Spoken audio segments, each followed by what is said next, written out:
কনভেনশনে এই পর্যায়ে প্রধান অতিথির বক্তব্য রাখছেন ইসলামী আন্দোলন বাংলাদেশের মোহতারাম আমির মুফতি সৈয়দ মোহাম্মদ রেজাউল করিম পীর সাহেব হুজুর চরমনাই। আল্লাহু আকবার। পীর সাহেব চরমনাই। সারা পাল্লাই শুনতে পাই পীর সাহেব চরমনাই। সংসদে দেখতে চাই পীর সাহেব চরমনাই। হাত পাখা। আবার বলো হাত পাখা। সংসদে হাত পাখা। সারা পাল্লা হাত পাখা। নারায়ে তাকবীর। আসসালামু আলাইকুম ওয়া রাহমাতুল্লাহি ওয়া বারাকাতুহু। আলহামদুলিল্লাহি ওয়া কাফা ওয়া সালামুন আলা ইবাদিহিল্লাযীনা ইসতাফা। আম্মা বা'দ। فأعوذ بالله من الشيطان الرجيم بسم الله الرحمن الرحيم ظهر الفساد في البر والبحر بما كسبت أيدي الناس صدق الله العلي العظيم সবাই দুরূদ শরীফ পড়ে আল্লাহুম্মা সাল্লি আলা সাইয়্যিদিনা ওয়া হাবিবিনা ওয়া মাওলানা মুহাম্মদ সাল্লাল্লাহু আলাইহি ওয়া আলা আলিহি ওয়া আসহাবিহি ওয়া বারাকা সাল্লাম।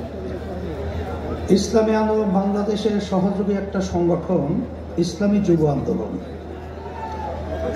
আজকে ঐতিহাসিক সরোয়ার্দী উদ্যানে আজকের যে যুবকরা যে সম্মেলন আমাদেরকে উপহার দিয়েছে, আমি বলবো ঐতিহাসিক ময়দানে ঐতিহাসিক যুব কনভেনশন। লক্ষাধিক যুবক উপস্থিত হয়েছে, আমি যেটা অনুমান করেছি এবং যতটুকু তথ্য আমার কাছে আছে। আমি তোমাদেরকে ধন্যবাদ জানাই, কারণ আমরা যে আশা চিন্তা আকাঙ্ক্ষা নিয়ে আমরা যে মাঠে ময়দানে কাজ করছি, তার আজকে আমাদের আশার অনেকটা বাস্তবতা তোমাদের কনভেনশনের মাধ্যমে তোমরা আজকে আমাদেরকে দেখিয়েছ। শুকরিয়া আদায় করি, আল্লাহ রাব্বুল আলামিন তোমাদেরকে জাযায়ে খায়ের আল্লাহ দান করুন। কথা বেশি লম্বা না করে, যেহেতু আসরের নামাজের সময় একেবারে এসে গেছে, আমি যুব কনভেনশনের মাধ্যমে আমি তোমাদের সামনে যে আয়াত শরীফ তেলাওয়াত করেছি, আয়াতের মাধ্যমে মূলত বোঝাতে চাই, আল্লাহ রাব্বুল আলামিন বলেছেন জিহাদ করো করার মতো। আজকে তোমরা জানো বাংলাদেশ সহ তামাম দুনিয়ার মধ্যে যে নীতি আদর্শ বাস্তবায়নের চেষ্টা চলছে, সেই নীতি আদর্শের মাধ্যমে মূলত দুনিয়াতে শান্তি ব্যক্তি পর্যায় থেকে শুরু করে সমাজ রাষ্ট্র কখনো দেখে নাই, কোনোদিন পায় নাই, পাবে না। একমাত্র একটা নীতি আদর্শ, যেই নীতি আদর্শের নাম হলো ইসলাম। আজকে ইতিহাস পড়লে আমরা দেখব ইসলাম নীতি আদর্শের মাধ্যমেই শান্তির গ্রান্টি দুনিয়াতে, আখেরাতে মুক্তি। তার বাস্তবতা আপনারা দেখেছেন। আমাদের দাদু যে কথা বলেছেন, এই হিন্দু ঐক্যজোটের সভাপতি, তিনি ইসলামী আন্দোলনের ব্যাপারে বলেছেন যে আমরা দেখেছি সেই ৭১ থেকে শুরু করে ইসলামী নীতি আদর্শ যারা আমরা লালন করি, আমাদের কি চরিত্র, আমাদের কি আদর্শ, আমাদের কি কার্যক্রম। যেহেতু সে বলেছে, নতুনভাবে আমার আলোচনাকারী বোঝানোর কোনো প্রয়োজন হয় না। এখন কথা হলো এতটুকুই যে সামনে আমাদের জাতীয় নির্বাচন আসবে। এই নির্বাচনের মধ্যে সবচেয়ে এই নীতি আদর্শ বাস্তবায়নের জন্য উল্লেখযোগ্য ভূমিকা পালন করতে হবে যুবকদের। কারণ আল্লাহ রাসূল সাল্লাল্লাহু আলাইহি ওয়াসাল্লাম যুবকদের ব্যাপারে দোয়া করেছেন যে যুবকরা ইসলামের সহযোগিতা করেছে, তার বাস্তবতাও তোমরা বাস্তবে মাঠে দেখিয়ে আমাদেরকে সেই কথা আল্লাহর হাবিবের বাস্তবায়ন দেখাবা। কি এটাকে আমরা আশা করতে পারি? আলহামদুলিল্লাহ। তাহলে কি করতে হবে? তোমরা তো জানো, তোমাদের সভাপতি তিনি বলেছেন যে আমাদের কেন্দ্র পর্যায় পর্যন্ত আমাদের শক্তি বাড়াতে হবে। এই শক্তি বাড়াতে হলে আব্বাজান রহমতুল্লাহি আলাইহি তার যে ঘোষণা ছিলেন ঐতিহাসিক, যে মাসে কমপক্ষে 4 জনকে তোমরা দাওয়াত দিবা, ইসলামের পক্ষে নিয়ে আসার জন্যে। সেখানে সেন্টার ভিত্তিক প্রত্যেকে যদি আমরা মাসে 4 জনকে আমরা সেই সেন্টার ভিত্তিক দাওয়াতের মাধ্যমে ইসলামের পক্ষে তৈরি করতে পারি। আমার মন বলছে সেদিন বেশি দেরি নয় যে বাংলাদেশের মধ্যে রাষ্ট্রীয় পর্যায়ে ইসলামী নীতি আদর্শ আল্লাহর রহমতে বাস্তবায়ন হবে। এই কাজটাকে আমরা করতে রাজি আছি, আল্লাহ আপনি কবুল করে নেন। সাথে সাথে আমি বিশেষ করে 53 বছর স্বাধীনতায় যারা দেশ পরিচালনা করেছে তাদের নতুন কিছু বলার মতো, বাংলাদেশের মানুষকে নতুনভাবে কিছু উপহার দেওয়ার মতো নতুন কোনো কথা তাদের মধ্যে নাই, আর দিতেও পারবে না। কারণ আমরা সেটা দেখে ফেলেছি। গ্রামে একটা কথা আছে যে ওই গোদা পা দিয়ে যে লাথি মারবার শক্তি থাকে না, এটা আমাদের জানা হয়ে গেছে। তা আপনারা দেশ 53 বছর পরিচালনা করেছেন, আমাদেরকে আপনারা কি দিয়েছেন? আর নতুনভাবে আমাদেরকে ও পা দেখায় আর ভয় দেখানো, আশা দেখায় লাভ নেই। এখন পরিবর্তন করতে হবে। আর যদি এর পরিবর্তনের সুযোগ এখন 5ই আগস্টের পরে ইসলামের পক্ষে যেভাবে তৈরি হয়েছে, 53 বছর ইতিহাসে এত সুন্দর ইসলামের পক্ষে পরিবেশ তৈরি হয় নাই। আমি তোমাদের সামনে আয়াত শরীফ তেলাওয়াত করেছি। আল্লাহ বলেছেন জিহাদ করার মতো। এখানে আমাদের কার্যক্রম যদি করার মতো করতে পারি, আমার তো মন বলছে বাতিল কখনোই বাংলার জমিনে মাথা উঁচু করে দাঁড়াতে পারবে না, সাহস পাবে না। ওরা বাংলার জমিনের মধ্যে সেই মাথা নিচু করেই থাকতে হবে ইনশাআল্লাহ তোমাদের তৎপরতায়। সেই হিসাবে আমি তোমাদেরকে বলবো যে আজকে দেখছো যে কত মায়ের কোল খালি হয়ে গেল। এই মায়ের কোল খালি করার রাজনীতি বাংলার মানুষ আর দেখতে চায় না।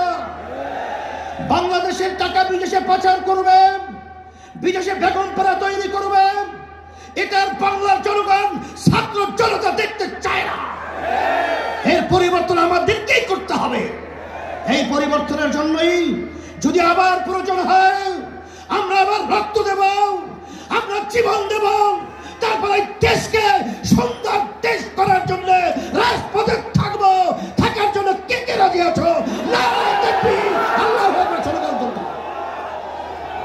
সাথে সাথে আমি বিশেষ করে অন্তর্বর্তীকালীন সরকারকে বলবো, আমাদের যুগ্ম মহাসচিব জাতি আতাউর রহমান সহ বিভিন্ন দায়িত্বশীলরা বলেছেন যে আপনারা কোনো জনগণের ভোটে নির্বাচিত সরকার নয়, আপনার হলো গণ অভ্যুত্থান, ছাত্র জনতা হাজার হাজার মায়ের কোল খালি করার বিনিময় আপনারা ক্ষমতায় এসেছেন।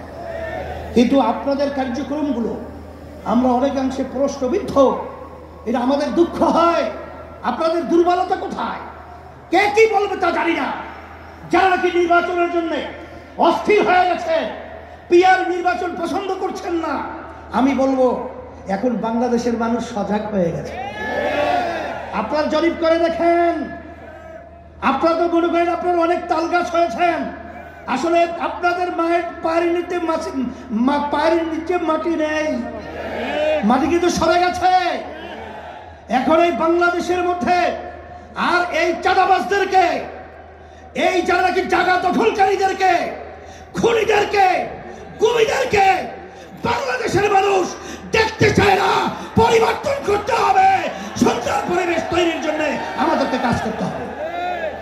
এই জন্যে আমি বিশেষ করে বলবো, যারা নাকি হাজার হাজার মায়ের কোল খালি করেছে তাদেরকে আবার নির্বাচনের জন্য আহ্বান করছেন। আপনারা কি ইঙ্গিত দিচ্ছেন?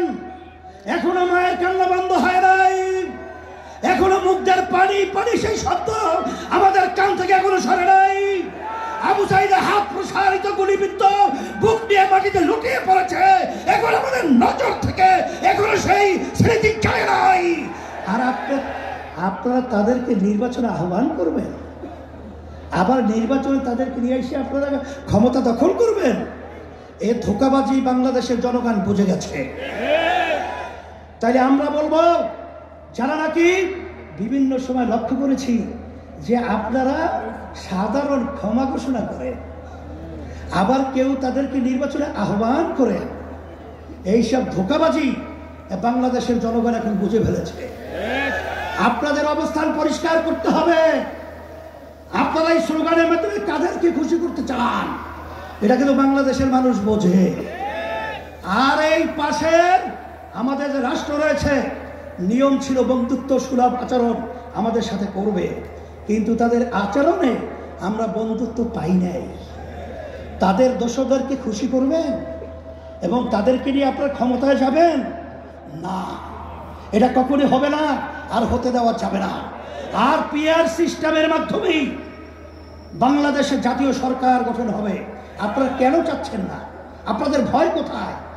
আবার আপনারা এই নির্বাচন পদ্ধতির মাধ্যমে এককভাবে ক্ষমতায় গিয়ে আবার আপনারা বিভিন্ন ধরনের আমাদের উপরে সেই স্টিম রুলার জুলুমের এটা চাপিয়ে দেবেন, এটা হবে না। এই জন্য পিআর সিস্টেমে যদি নির্বাচন না হয়, ইসলামী আন্দোলন বাংলাদেশ যুব আন্দোলন কনভেনশন থেকে আমরা ঘোষণা করছি, আমরা পিআর সিস্টেমে ওই নিম্নকক্ষ বলেন উচ্চ কক্ষ বলেন সব সেক্টরেই পিআর সিস্টেমে নির্বাচন হতে হবে। প্রত্যেকটা ভোটারের তাদের ভোটের অধিকার বাস্তবায়িত হবে।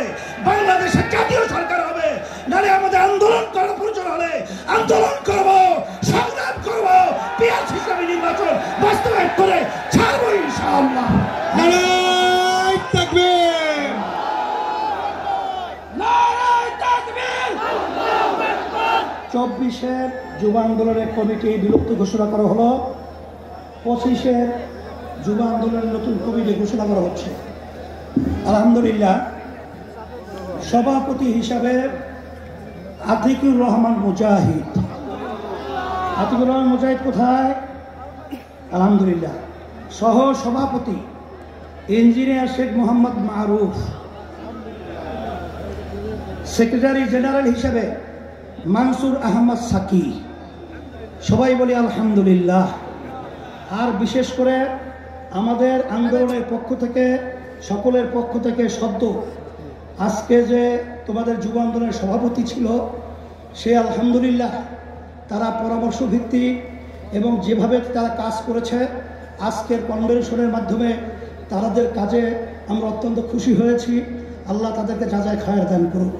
রব্বানা আতিনা ফিদ দুনিয়া হাসানা ওয়া ফিল আখিরাতি হাসানা ওয়া কিনা আযাবান নার। ওই শপথ করার লাগবে না? আচ্ছা আসো, বলো বিসমিল্লাহির রহমানির রহিম।